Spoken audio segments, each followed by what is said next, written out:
Assalamualaikum dan salam sejahtera kawan-kawan. Nur Fasiha Insyirah nama diberi, 10 tahun umur diriku. SKC Mersing sangat berseri, tempat belajar penuh berliku.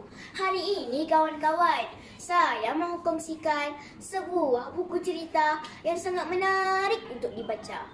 Buku bacaan saya bertajuk Yang Aisyah dalam episod Tabung Raya. Ting ting ting. Ini adalah edisi bulan Ramadan dan Syawal. Jadi, ia sangat bersesuaian dengan suasana hari raya ini. Sebelum bercerita lebih jauh, izinkan saya menerangkan latar belakang buku cerita ini. Buku ini diterbitkan oleh Publishing House Sendirian Berhad dan merupakan cetakan ketiga pada 2016. Buku ini juga ditulis oleh Saridah Hamid dan Reja pada 2011.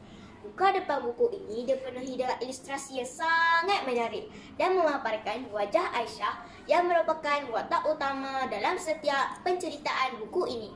Harganya hanya RM13.90 sahaja dan boleh didapati di mana-mana kedai buku. Saya membelinya di kedai buku berdekatan rumah saya. Kawan-kawan juga boleh membelinya secara dalam talian di Facebook Kelab Sahabat Yang Aisyah. Di sana juga, kawan-kawan boleh menambah kenalan baharu. Di dalam buku ini terdapat 5 bab. Dengan kesemuanya merangkumi 161 muka surat termasuk aktiviti silang kata di akhirnya. Dengan nama Allah yang Maha Pemurah lagi Maha Pengasih, begitulah mulanya helaian pertama buku ini. Sangat mendahulukan kepentingan mengingati Allah daripada yang lain. Aisyah Sofia merupakan nama penuh Aisyah yang merupakan seorang heroin yang bijak. Namun, beliau tidak suka mengulang kaji pelajaran. Gemar bertanya, tetapi tidak suka membaca. Jangan ikut macam Aisyah ya, membaca itu satu amalan yang mulia. Aisyah ada seekor kucing yang bernama Nini. Antara karakter yang membantu menjayakan penceritaan dalam buku ini ialah Amirah, Ali, Abu, Azira, Encik Jamil, Puan Aminah dan Nenek Salma. Saya suka watak Amirah kerana dia merupakan kawan yang setia, menemani Aisyah ke mana sahaja dan selalu menasihati Aisyah. Bertuah Aisyah kerana mempunyai seorang kawan yang sentiasa menasihatinya sebelum membuat sebarang keputusan. Tabung bulu merupakan bab pertama dalam cerita ini. Saya terujang membaca bab ini kerana ia mengisahkan Aisyah dan rakannya Amirah serta Ali mencari bulu dengan keringatnya sendiri di dalam hutan untuk dijadikan tabung. Di akhir bab, saya mendapat ilmu menghasilkan tabung daripada bulu.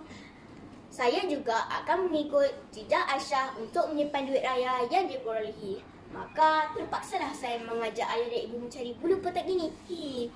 Kawan-kawan pun janganlah membazir apabila mendapat duit raya nanti. Simpan duit tersebut di dalam bank supaya kita dapat gunakan untuk menyambung pelajaran kelab.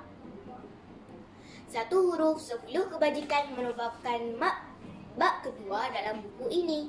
Nenek Saloma menerangkan kepada Aisyah bahawa bulan Ramadan setiap huruf yang dibaca akan mendapat 10 kebajikan daripada Allah Subhanahu Wa Taala. Saya perolehi banyak pengajaran dalam bab ini. Antaranya memanfaatkan bulan Ramadan dengan amalan yang baik serta banyak bersedekah dan membaca Al-Quran kerana Allah akan melipat gandakan pahala kita. Seterusnya, dalam bab ketiga menceritakan tentang malam penuh berkat iaitu malam Lailatul Qadar. Malam Lailatul Qadar iaitu 10 malam terakhir Ramadan yang banyak mempunyai keberkatan dan kelebihannya. Dalam 10 malam itu terdapat satu malam yang lebih baik dari 1000 bulan yang lain. Pada malam ini, para malaikat dan Jibril turun dengan izin Allah. Segala dosa yang kita lakukan selama ini diampunkan Allah. Syawal lambang kemenangan merupakan bab keempat. Alhamdulillah, 1 Syawal disambut meriah oleh keluarga Aisyah. Dan akhirnya, dalam bab ini menceritakan basikal saya. Aisyah telah membeli sebuah basikal baharu dengan menggunakan duit raya simpanannya yang berjumlah RM500. Cita-cita Aisyah telah tercapai untuk memiliki basikal baharu. Aisyah tidak memaksa ibu bapanya untuk membelikan basikal baharu. Malahan, Aisyah mencuba sedaya upaya mengumpul sendiri wang bagi membeli basikal idamannya. Kita seharusnya mencontohi Aisyah dalam berjimat cermat. Hendak 1000 daya, tak hendak 1000 dalih. Begitulah perumpamaannya sekiranya kita menghendakkan sesuatu. Kita perlu berusaha untuk mencapainya, bukannya selalu mencari alasan. Akhir kata, terlalu banyak pengajaran dan nilai-nilai murni yang saya dapat contohi daripada sikap Aisyah dalam cerita ini. Saya seronok membaca buku ini kerana setiap bab disertakan dengan ilustrasi komik yang menarik. Buku ini juga mengandungi banyak koleksi lain yang perlu saya miliki semuanya kerana setiap buku mengutarakan kisah yang berbeza. Kawan-kawan, marilah kita mengisi masa lapang dengan membaca buku kerana membaca jambatan ilmu. Ilmu pengetahuan akan dapat ditingkatkan melalui pembacaan. Sekian daripada saya. Terima kasih.